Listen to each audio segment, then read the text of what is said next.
Oke guys, jumpa lagi dengan saya dan kali ini kita akan bahas pertanyaan atau komentar di atas ini ya yang mengatakan bahwa kalau memang masuk surga itu hanya cukup oleh iman, percaya, mengaku dan mulut percaya dalam hati bahwa Yesus Tuhan, mengundang Yesus dalam hati kemudian selamat, ya, apakah itu berarti doa Bapa kami, baptisan, CD tidak relevan lagi dalam kekristenan?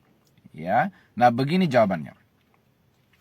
Doa Bapa kami itu bukan doa supaya masuk surga. Doa Bapa kami itu adalah suatu pola doa, ya, atau kerangka doa. Apabila orang Kristen hendak berdoa, maka berdoalah dengan pola seperti doa Bapa kami. Apa contohnya?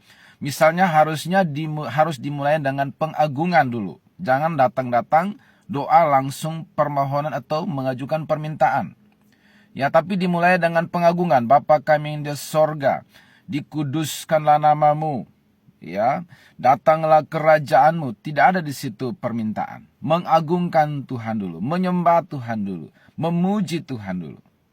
Ya, baru kemudian berikut, ya, berikanlah kepada kami makanan kami yang secukupnya. Meminta sesuai dengan kehendak Allah.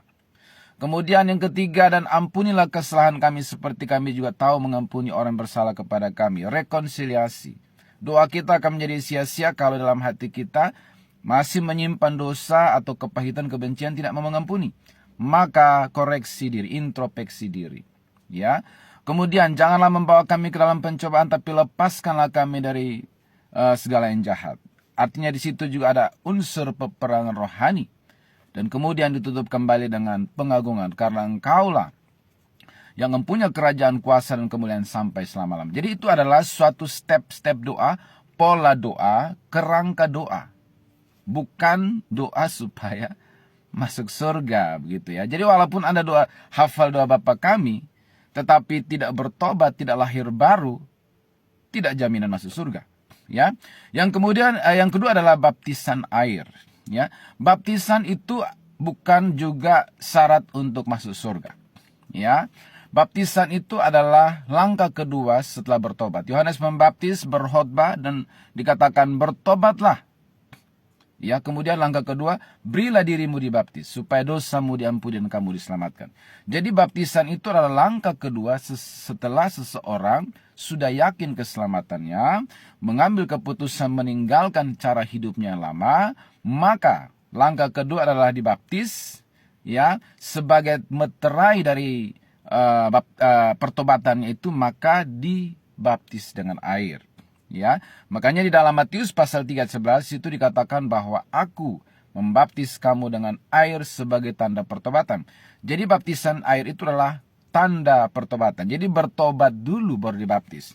Dengan demikian maka baptisan air tidak bisa diterapkan kepada anak kecil atau bayi.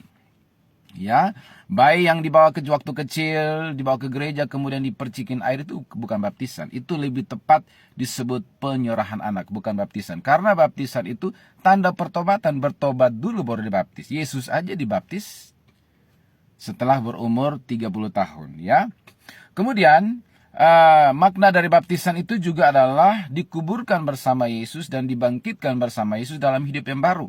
Roma 6 ayat 4. Dengan demikian kita telah dikuburkan bersama-sama dengan Dia oleh baptisan dalam kematian, supaya sama seperti Kristus telah dibangkitkan dari antara orang mati oleh kemuliaan Bapa, demikian juga kita akan hidup dalam hidup yang baru. Kemudian juga baptisan itu untuk membersihkan, pembersihan, pembasuhan, kemudian menerima hati nurani yang baru. 1 Petrus 3:21. Juga kamu sekarang diselamatkan oleh kiasannya, yaitu baptisan. Maksudnya bukan untuk membersihkan kenajisan jasmani, melainkan untuk memohonkan hati nurani yang baik kepada Allah oleh kebangkitan Yesus Kristus. Itu makna baptisan. Ya, jadi seseorang bisa saja kondisi tertentu belum sempat dibaptis, yang penting lahir baru, selamat.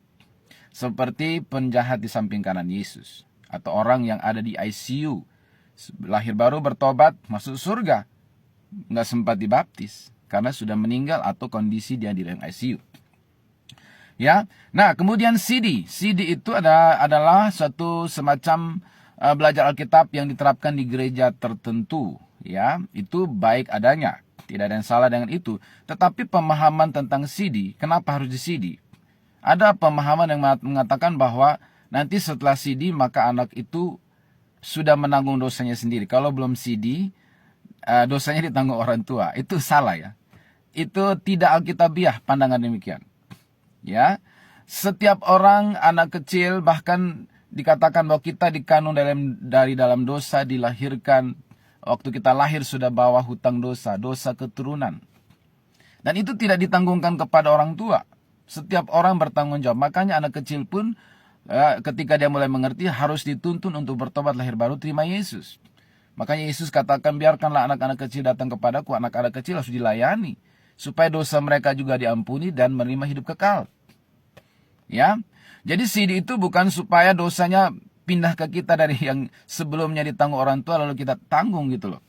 Bukan. Itulah belajar Alkitab. Harusnya menurut saya, harusnya setelah sidi baru dibaptis.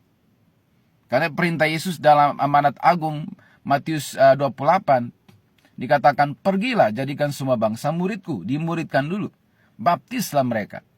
Jadi kalau sidi itu dianggap suatu proses pemuridan, maka setelah itu harusnya baru dibaptis. Menurut saya begitu ya. Jadi demikian bahwa bukan tidak relevan, tetapi urutannya itu harus benar, ya. Dan kemudian pemahaman kita tentang doa Bapa Kami baptisan air sidi itu harus diluruskan, ya. Bukan soal relevan atau tidak relevan, ya. Jadi intinya lahir baru dulu, baru yang lain itu semua mengikuti doa Bapa Kami, sidi, baptis dan lain sebagainya. Semoga bermanfaat. God bless.